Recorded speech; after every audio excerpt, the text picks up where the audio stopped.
Bom dia, meus queridos, amados irmãos, amigos, companheiros aqui no canal. Graça, paz, saúde, alegria e prosperidade a cada um de vocês, em nome de Jesus. Eu quero continuar com vocês a segunda carta de Pedro, no capítulo 2, a partir do verso 17, onde Pedro vai falar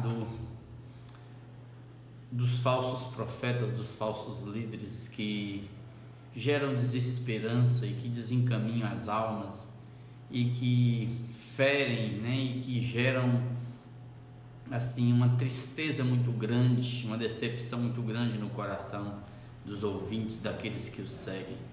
Porque, como diz o verso 17, começando com vocês, esses tais profetas líderes são como fontes sem água. A ideia aqui é de alguém que está numa viagem desértica, muita sede, e ele tem a promessa de alguém que ali na frente tem um poço, que ali ele vai poder matar a sede, saciar a sede dele. E quando ele chega lá, já com os lábios secos, a língua já pregada no céu da boca, ele chega lá e não tem água. Sim, amados. E também diz, são como névoas impelidas por temporal. A ideia aqui é de um agricultor que semeia, plantar, e ele fica esperando do céu as chuvas, e ele olha para aquelas nuvens, fala assim, pensa, vai cair água na terra agora, vai ter produtividade. Aí de repente o vento vem e empurra aquelas nuvens, elas se desfazem, não tem água. Então esses homens são fontes sem água. As pessoas vão com muita sede até eles, mas chega lá não tem nada. É como você chegar em um pé de fruta na estação do fruto e não achar. É assim que está acontecendo na maioria dos templos religiosos, porque o povo, esses falsos líderes, estão pensando só em si mesmo, em seus ensinos, suas loucuras. Leia a Bíblia desconectado de Jesus, faz uma coxa de retalho, lê um versículo e viaja no mundo inteiro para depois voltar no versículo. Ensinam só fazer isso, fazer aquilo, vivendo com o povo de promessas, campanhas, quermesses, novenas, e nunca tem cura na alma do povo, porque nunca leva o povo ao centro que é Jesus. E aí eu já falei muito sobre isso, você sabe do que eu estou falando. São líderes que só têm os olhos agora em si mesmos, no dinheiro, na luxúria, no poder, na ganância. Diz o verso 17 ainda, para esses líderes, está reservada a negridão das trevas, e isso vale para todos os ímpios. Sim, amados, ninguém vai escapar do juiz de Deus. Deus há de chamar cada um deles ainda. Eles vão ter que confrontar com Deus. Eles vão ter que enfrentar Deus ainda, esse povo. Não dá para brincar com o nome de Deus da forma que eles estão brincando. Escuta o que está escrito, presta atenção. Porquanto esses líderes, proferindo palavras jactanciosas, está vendo? Jactância, arrogância, de vaidade, engodam com paixões carnais por suas libertinagens aqueles que estavam prestes a fugir dos que andam no erro, prometendo-lhes liberdade, quando eles mesmos são escravos da corrupção, pois aquele que é vencido fica escravo do vencedor. Sim, é simples. Esses caras têm palavras jactanciosas de arrogância, engodam as almazinhas, carentes, cativas, prometem isso, prometem aquilo, e ninguém acha nada daquilo. E aquelas almazinhas que estavam quase se desviando do erro, acabam se tornando presas deles. Por quê, amados?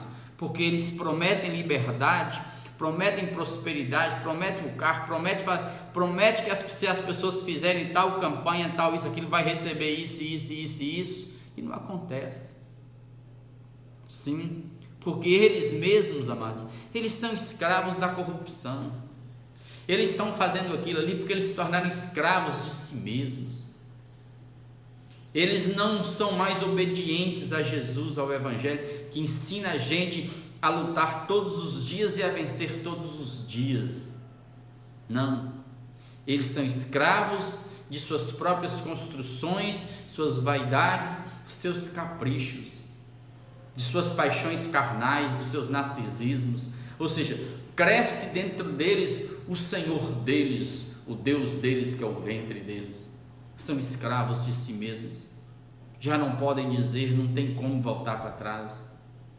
Portanto, verso 20: se depois de terem escapado das contaminações do mundo, grava, mediante o conhecimento do Senhor e Salvador Jesus Cristo, se deixam enredar de novo e são vencidos, tornou-se o seu último estado pior do que o primeiro, pois melhor lhes fora nunca tivessem conhecido o caminho da justiça, o evangelho de Jesus, do que após conhecê-lo, volverem para trás, apartando-se do santo mandamento que lhes fora dado, que é o mandamento do amor do evangelho de Jesus. Com eles aconteceu o que diz certo adágio verdadeiro, um ditado popular: o cão voltou ao seu próprio vômito e a porca lavada voltou a revolver-se no lamaçal. Amados, a quem muito lhe é dado, muito lhe será cobrado. O juízo sempre começa em casa. Se eu sei que o evangelho é bom e eu faço do evangelho qualquer coisa e o transformo em algo podre, ruim, sai despedaçando o evangelho e vendendo picadinho para o povo, só com interesse de lucro, não tem jeito, amados. Não tem jeito, não dá para brincar. Jesus disse que todos eles vão ter que prestar contas. Então, amados, se você sabe que o evangelho é bom, viva.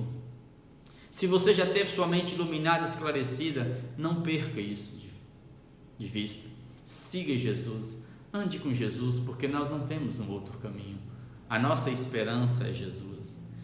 Capítulo 3, verso 1. Amados, esta é agora a segunda epístola, carta que vos escrevo. Em ambas as cartas procuro despertar com lembranças a vossa mente esclarecida. Observe que Pedro está usando os mesmos recursos que os mestres do passado faziam, a repetição. Por que repetição? Porque a repetição leva à fixação, à aprendizagem, porque eles não tinham os recursos que nós temos de abrir Bíblia toda hora, de ter aqui, vamos gravar nas nuvens, vamos colocar num pendrive, vamos colocar no arquivo, na pasta. Eles não tinham isso, não tinham papel, não tinham cópias à vontade, tinham que fazer repetições para que o ensino fosse mantido no coração. E Pedro sabia que eles precisavam ser avisados, ou seja, ser lembrados. Eu quero despertar, Pedro vai falando, quero despertar com lembranças na mente de vocês. Ou seja, Pedro quer trazer à memória deles aquilo que nos dá esperança para viver no chão da terra, amados. Quero trazer à memória aquilo que me pode dar esperança. E Pedro, além de trazer a lembrança, Pedro os elogiava. Pedro sabia que o elogio é importante no processo da aprendizagem. O mestre Pedro sabia disso. Então, quero trazer a lembrança, a vossa mente esclarecida, ou seja, essa pureza que vocês carregam de ter sido um dia iluminado, sua mente deu start, a luz brilhou dentro, essa pureza está aí, ó, a mente esclarecida que ele está dizendo aqui, ó, ele cremes, é limpo, algo limpo, é o que é puro, tão íntegro, que pode se exibir em plena luz do dia, amados.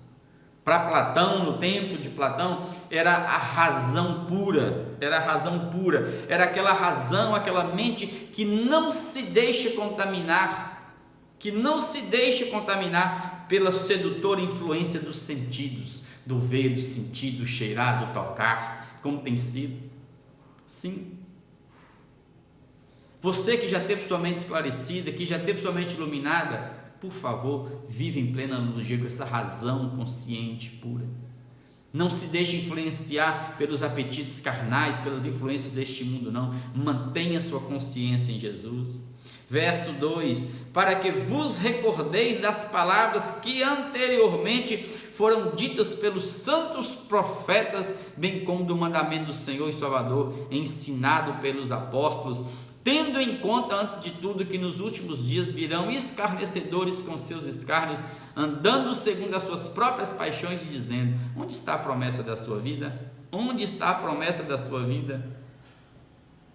Olha, amados, Pedro também, como mestre, sabe que a Escritura é única, é integrada. E toda a Escritura aponta para Jesus. Você vê que vai falar, tendo em mente antes de tudo o seguinte, que não tem nada desconectado aqui no Evangelho, nas Escrituras, entre o Velho e o Novo. É só uma questão de interpretação, é só você ler tudo tendo Jesus como centro, como sua referência, tendo o Evangelho como chão para você. Porque ele vai dizer, porque os profetas falaram de Jesus, apontaram para Jesus, da volta de Jesus. O Evangelho, Jesus, o Cristo, se encarnou, viveu, planificou, ganhou forma, ganhou toque, gestos, palavras, viveu na terra, nasceu e morreu. E depois de Jesus, agora os apóstolos, que ensinam, que convidam os homens para o Evangelho, que pregam essa palavra. Sim, amados, saiba, Pedro está dizendo no verso 3, saiba que nos últimos dias, antes da volta de Jesus, antes que a terra entre em colapso total, como está acontecendo com a saúde no Brasil, antes que tudo isso aconteça, virão escarnecedores com seus escárnios, andando segundo suas próprias paixões, dizendo: onde está a promessa da vinda de Jesus? Onde? Aquela mesma pergunta. E a ideia deles é justamente essa. Eles querem negar a vinda de Jesus, a segunda volta de Jesus, tirar a esperança que transcende do coração das pessoas. E a ideia deles é justamente essa aqui, amados. Onde está a promessa? Vocês não falam que os profetas disseram, os apóstolos disseram? Cadê? Está tudo do mesmo jeito. Nada está se cumprindo. Cadê as promessas? É a mesma pergunta que se fazia naquele tempo. Nossos pais morreram. E está tudo do mesmo jeito. O mundo está estável. Não tem grandes convulsões no mundo. E eles viviam num momento tão difícil de lutas, essa igreja primitiva aqui, dos apóstolos, que eles, a maioria, achavam que a vinda de Jesus era imediata. E aí vinham os escarnecedores, os falsos profetas, que nada, vamos comer, beber e dormir, que não vai ter a segunda volta não. Aí matava a esperança no coração das pessoas. É a mesma pergunta que faz para você: onde está o teu Deus? Cadê o teu Deus? Onde é que está o teu Deus? Onde é que está o Deus do juízo? Onde que está? As perguntas que se fazem. Cadê o Deus da justiça? A terra está desabando. Não, amados, Pedro começa a responder diz assim, final, meio do verso 4, porque desde que os pais dormiram, eles dizem, todas as coisas permanecem como desde o princípio da criação, ou seja, para eles o mundo estava estável, não tinha nada, a história mostra que estava tudo do mesmo jeitinho, nenhuma catástrofe, nada demais. Aí Pedro responde, porque deliberadamente, ou seja, é algo deliberado, eles fazem isso premeditado. Por que esses caras não ficam mais pregando volta de Jesus? Porque eles querem a terra, eles querem dinheiro, é poder, é glória. Estão pensando nisso. Não tem isso para eles. Porque deliberadamente todos eles esquecem que de longo tempo houve céus, bem como a terra, a qual surgiu da água, e através da água, pela palavra de Deus, pela qual a palavra de Deus veio a perecer o mundo daquele tempo, o mundo de Noé antigo, o mundo do dilúvio, afogado em água. Ou seja, Pedro está dizendo assim, amado, esse povo está esquecendo de uma coisa. Pedro começa a negar justamente a ideia de que o mundo está estável, de que a terra está estável. E hoje não dá nem para negar isso mais, para usar esse argumento.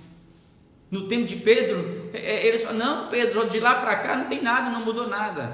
E eles esquecem na história, no pano de fundo deles, de que aquela terra que Deus criou a partir da água, conforme a narrativa de Gênesis, e o Espírito, houve um caos, e dizia, o Espírito de Deus pairava sobre a face das águas, então disse Deus, haja luz. Aí Deus começa a criar pela palavra, Jesus o Verbo, trazendo para a existência as coisas que não existem. Deus gera tudo, e essa mesma terra criada pelas águas, nas águas foram afogadas, em função que não, da forma como nós dissemos, da corrupção daquele mundo antigo de Noé. O mundo foi destruído, e Pedro está dizendo assim: olha, vocês estão esquecidos, a história está mostrando. Hoje, quem usa esse argumento, eu não vou nem usar essas histórias, que uns vão pensar que ainda é lenda. A história de Noé é lenda do dilúvio. Não, amados, todo mundo já sabe. Os cientistas sabem, a ciência sabe, e hoje a ciência sabe, tanto é certo que os homens da terra, hoje os cientistas estão buscando um lugarzinho em Marte para morar, procurando um lugar para morar fora da terra, porque eles sabem que a terra caminha para o fim, caminha para um colapso. Eles sabem que nós estamos destruindo tudo ao nosso redor, a nossa morada terra nós estamos destruindo, águas salgadas, águas doces, os ares, nós estamos destruindo o verde, nós estamos destruindo tudo. A terra está entrando em convulsão. Você está vendo as epidemias surgindo, as pandemias surgindo no mundo. Aí Pedro diz no verso 7: ora, os céus que agora existem e a terra pela mesma palavra têm sido entesourados para fogo, estando reservados para o dia do juízo e destruição dos homens ímpios. Aí ele diz que essa terra está agora entesourada para o fogo. Se o mundo antigo foi afogado em águas, olha, Pedro está dizendo, com um pano de fundo dos profetas mesmo, ele está trazendo na mente dele as profecias de Malaquias, colunas, fogo, fumaça. Ele está trazendo as profecias de Naum, de que a terra derreteria, fogo viria sobre eles. É a ideia do fogo dos profetas, que o dia do Senhor para o judeu era assim. O dia do Senhor era o dia da intervenção de Deus para sair de um mundo má para uma nova era de ouro. Hoje eu também não preciso nem conversar com você a respeito disso. Eu posso conversar com você usando o que os próprios cientistas dizem. A temperatura na terra só aumenta. E como diz Pedro, a terra tem sido entesourada por fogo. E ele aponta claramente, Pedro, o fim vem assim, porque no universo está tudo conectado. Sim, amados, nós ficaremos como pastéisinhos em estufas se nós não pararmos e repensarmos a terra, o modelo de vida nosso. Eu te convido nesse instante a ter em mente isso. E saber como os profetas disseram, como Jesus disse, e os apóstolos também, de vulcões, terremotos, tudo vai explodir daqui para frente, porque a terra já não aguenta mais. Ela está dando sinais de colapso, e a terra vai começar a vomitar daqui para frente tudo que os humanos têm feito com ela. O homem tem se tornado o diabo na terra, pensando só em si mesmo, em suas luxúrias, e esquecido de preservar, de cuidar um do outro. Os homens estão preocupados em matar uns aos outros para se tornar os poderosos na terra, e esquecem que nós estamos aqui para brigar e para degladiar, estamos aqui para viver em amor. Estão esquecendo o mais importante. Vamos orar nesse instante. Aquiete o teu coração, entregue a sua casa, a sua vida na presença do Senhor. Entregue sua família, sua vida, seus sonhos, seus projetos, e não tenha medo. Deixa a esperança que transcende a sepultura tomar conta de você, porque quem caminha na terra com Jesus, caminha na certeza de que está indo à pátria celestial. Nós estamos no mesmo barco, e o piloto é Jesus, e Ele não vai deixar o nosso barco naufragar. Nosso barco chegará do outro lado, porque o piloto é Jesus, e Deus está acima de tudo, a mão de Deus está sobre nós. Vamos orar nesse instante e deixa a chama da esperança da volta de Jesus no seu coração. Se você perde essa esperança da volta de Jesus, você vai morrendo, vai entristecendo aqui. Pai, obrigado por esse encontro, por esse momento de leitura da palavra do Senhor. Que a tua luz brilhe, que o teu reino venha, que se expanda aqui na terra, que a tua glória seja abundante sobre nós, que o Senhor nos livre, Pai, de sermos seduzidos pelos encantos das palavras jactanciosas, fictícias, dos falsos líderes, dos falsos profetas, ó Deus, que pregam para nós um evangelho só de terra, de prosperidade, nada além da sepultura. Ó Deus, ajuda-nos, Pai, a lutarmos todos os dias e manter nossa mente em Cristo Jesus, vivendo no caminho do amor, não permitindo que nosso coração se esfrie, que nós deixemos de perceber o outro, não nos deixe ser enganados pelos nossos sentidos, ó Deus, pelas paixões malignas que brotam de dentro de nós. Não nos deixe ser influenciados, ó Deus, pelo fluxo de morte, pelos encantos deste mundo, pelas fascinações das riquezas. Não, Pai. Ajuda-nos a mantermos o coração na simplicidade, no amor e na graça do Senhor. Ó Deus, com os pés no Evangelho, na rocha que é Jesus. Guarda essa casa, guarda essa mente, esse coração.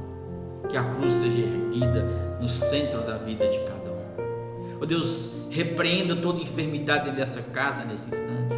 Esse que está doente, ó Deus, cura. Esse que está com a alma afligida, angustiada, depressiva, enclausurada, este que está com o coração fibrilando de pânico, de medo, levanta agora, Pai, abre os olhos, ó Deus, que a luz do Senhor clareie a mente e que o Senhor nos traga de volta, o Evangelho, a vida, a cura em Jesus. Espírito de Deus, Tu que habitas em nós, que está em nós e que nos guia na verdade, guia essas famílias, guia essas casas agora, ministra, derrama o Teu azeite sobre cada um, ungindo da cabeça aos pés e reavivando a Tua palavra dentro de nós, para que nós não percamos de vista que o Senhor é bom, o Senhor é fiel, o Senhor não tarda, o Senhor é majestoso, o Senhor é Deus misericordioso. Então supra as necessidades de cada um. Guarda mais uma vez a nossa nação, o nosso vale de Quitionha, a nossa cidade Almenara, tem misericórdia. Guarda os profissionais da saúde que estão estafados, cansados emocionalmente, renova suas forças, ajuda-nos a sermos conscientes neste momento e equilibrarmos tudo, para que nós não fiquemos extremados e gerando mais mortes na terra. Ó Deus, socorre aqueles que estão perdendo os seus, fortaleça-nos neste momento, abençoe a nossa nação, repreenda, Pai, toda peste em nossas ruas, nossas casas. Sopra o vento do Espírito e renova a face da terra, e renova a nossa nação, e renova o nosso povo, e cura-nos. É assim, Pai, que nós abençoamos o Teu povo, em nome de Jesus, para a glória de Jesus. Amém, amém e amém.